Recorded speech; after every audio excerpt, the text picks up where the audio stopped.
morning, everyone. Today we are going to talk about the Damn Vulnerable DeFi Challenge 2 Naive Receiver. Last time in Challenge 1, we talked about how we can attack the flash loan pool so that flash loan is not going to serve anymore. Today we are going to try to attack the client, the receiver. So pay attention to the smart contract of the receiver side and see what's wrong, but also pay attention to the vulnerabilities in the naive receiver. But of course, you can also look at other code and see what is the challenge over here. So in this challenge, we assume we already have 1,000 Ethereum in balance in the flash loan. So that's the size of a bank, quite a size. But the flash loan fee is pretty high. It's hypothetical. So it's going to be take 1 Ethereum for the fee, no matter how much you try to loan. So in order to make a flash loan, you have to deploy another contract called receiver. In this case, it's called naive receiver. And let's also assume you, in order to pay for the flash loan fee, we already have 10 Ethereum in the balance. So as you can imagine, you can make 10 transactions. If you have to pay 1 Ethereum, then you have to 1 Ethereum for each loan, you can make 10 loans. And it's capable of interacting with the pool and receiving flash loans of Ethereum, which is the native currency for the blockchain.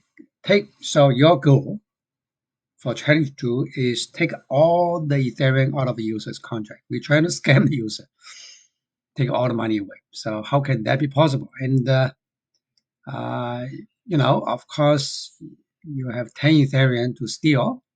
So if you can steal in one shot, that would be great. If not, at least you can, steal 10 times, for example, steal 1 Ethereum each time. Okay, so either way, it should be working, but I think there's a solution to steal the whole thing just in one transaction. Okay, very interesting challenge, right? So let's look at contracts. First of all, let's look at the naive receiver lender pool, the receiver side first, because typically the flash loan is initiated by the receiver, right? You call the receiver side trying to make flash loan. So a few things over here. Actually, it's a very simple protocol, very simple receiver. The first one is you need to initialize the pool, of course, because you don't want to initialize with a malicious online bank. In this case, actually, it's malicious, but that's the purpose. You need to initialize the right flash loan pool. But unfortunately, this time we set in wrong pool. In wrong pool, it's like we make the wrong flag. So everything start from where? Okay, this is actually over here. I think they miss one transaction over here, but it's okay. So in other words, if make a flash loan, I think in this case they can call over here. Let's say you call this function by yourself, either from the contract or by your wallet. So let's say you call on flash loan, and of course, we don't need the first argument. The first argument usually is the caller, but in this implementation, they don't need it. So the second one is, oh no, I'm sorry, I'm looking at the wrong one, lender. Okay, live receiver, lender. So first of all, it's a contract. It's going to be a subclass of the NGC card. And then this is the interface. Basically, it tells us all the function we need to implement. And what is the NGC card? Basically, it doesn't allow us to execute the same transaction uh, again recursively. We'll get to that. So we have a few constants we define. The first one is if people give us the token address is this, we assume it's a native one, Ethereum. Okay, so this is just arbitrary address because Ethereum actually doesn't have an address. So typically people say 0x0. If it's 0, then it's Ethereum, but you can give whatever number you like, weird number, so that if the token address is this, then it's Ethereum. Okay, and then this is fixed fee you have to pay. 1 Ethereum you have to pay. We define that over here, and then this is a callback success. I will explain later. So this is basically a constant, 32 bytes. In order to know the value, you can find a KCAG 256 online, and you can put it in the string, and you will know what the hash looks like. Okay. So here we return a function how much we can borrow. As you can see, if it's Ethereum, then you can borrow the whole thing, the whole balance of this contract. Otherwise, they don't allow you to borrow. So this restrict, actually, you can only borrow Ethereum now because everything else you can only borrow 0. The flash fee, if it's Ethereum, if it's not Ethereum, we revert. So again, another restriction that you can only borrow Ethereum. And then this is fixed fee, which we already know it's going to return 1 Ethereum over here. Okay. And by the way, this number actually means 1 times 10 to the 18. So it's 18 decimals. So now this is the main function flash loan, which takes 4 arguments. The first one is receiver, who is going to be the borrower, basically, who is going to have the money. The second one is what token you are borrowing. Of course, in this case, we can only put this argument because every other argument you put is going to return 0. You cannot borrow any because of the restriction from here and restriction from here. So, see, the first check is Ethereum. If it's not Ethereum, revert. So, so many check to make sure it's Ethereum. And then we check the balance of Ethereum. This is how you check the balance. It's basically just say this in this contract dot balance, and that by default, you don't need to say the address of Ethereum. There's no address. It's not ERC20 token. It's a native token. So just say dot balance. It's going to return the balance of Ethereum for this contract. So you can consider dot balance is like the global variable, so to speak. Okay, but it's going to be changed by the blockchain automatically. It's like system variable. And then you call the safe transfer Ethereum function from the library, which is over here. Okay, safe transfer library. But I think that has no problem. And then we are going to call the client. This is a client we call receiver. And so the client needs to implement the function called on flash loan. And this is usually we call callback because we assume the client is going to call this first, and then we call back to them. Okay. So this is a callback MSG sender, as you can see. And then we have Ethereum, amount, how much you borrow, fixed fee. This is the interest that they charge by Ethereum, a lot of money. Data is auxiliary. You can provide this data or you don't have to. And then check that if it's equal to callback success or not, which is this constant 32 bytes. So that means the receiver for the callback function in the end has to return this. Otherwise, it's going to fail this check. So,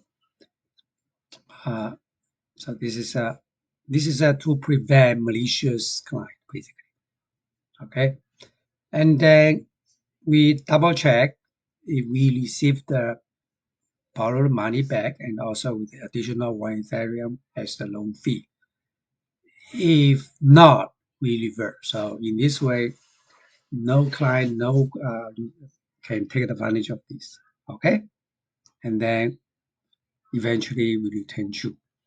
Lastly, over here we have this called receive function. It's called basically when you have this function, which is empty, then it will allow anybody to send Ethereum to this contract. Otherwise, if you send Ethereum to this contract, it's going to fail. It's not going to. So as you can imagine, whenever people send Ethereum to this contract, behind the scene, under the hook, this received transaction will be executed. Interesting, huh?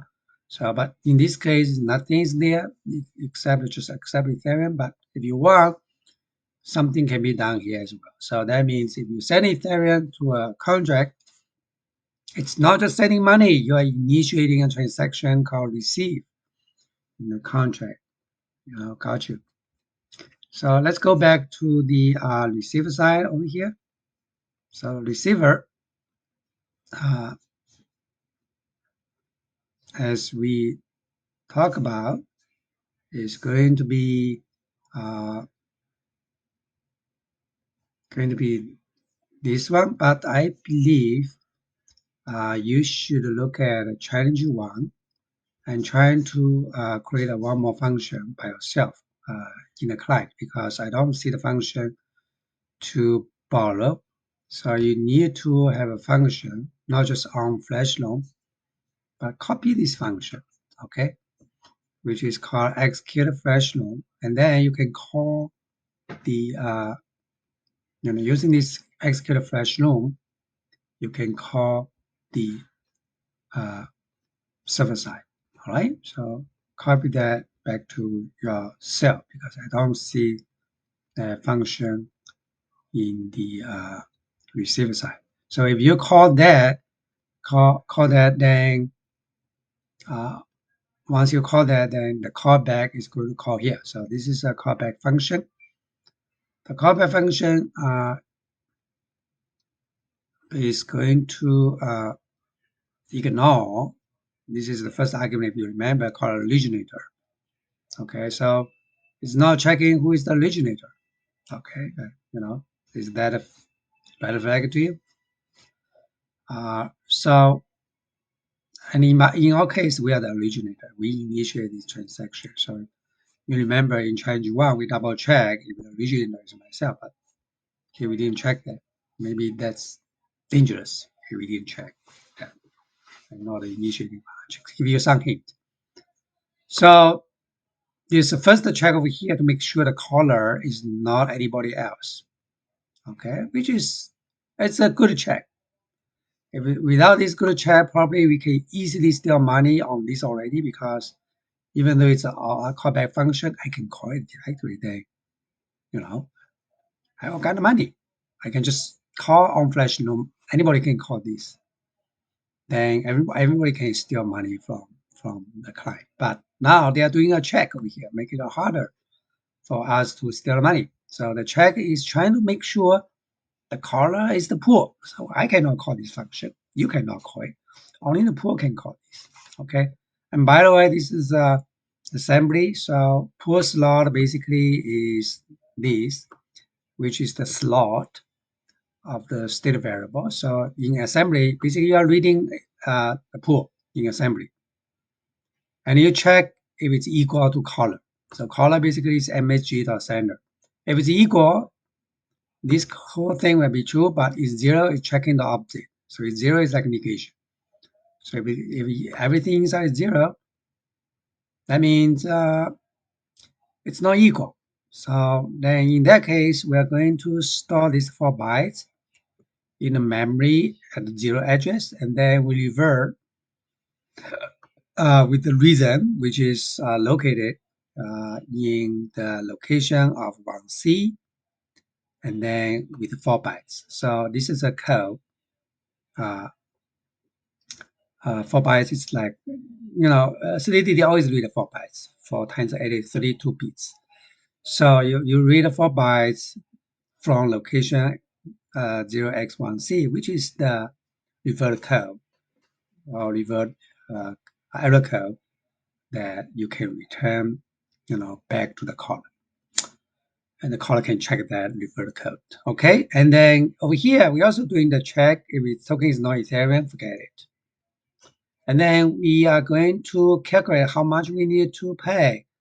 And we use unchecked because it's impossible for this to be overflow. So we want to save some gas. So you use unchecked to make sure don't bother, check the overflow or not. So in this way, we say amount, we say plus fee. So this is never going to exceed. And the reason why you don't need to use unchecked is because the number of Ethereum is known in advance. It's a fixed supply, and people know. In this case, it's impossible to be more than the balance. Okay. So with that, we can get money, and then we hopefully can execute some stuff, which is empty in our case right now. But you could put a lot of stuff over here, like we said last time, buy crypto from one central exchange and then sell another central exchange. And then we are sending the money back, which is including the principal, including the interest. Finally, we know we have to return this. We call magic number 32 bytes. Otherwise, the server side is not going to be happy. So we have to send exactly this 32 bytes back in order to really get the loan. All right. So similarly, over here we have a receive external payable function over here. Otherwise, this contract cannot accept Ethereum. So you have to have this over here in order to accept Ethereum. So thank you so much. Have a nice day.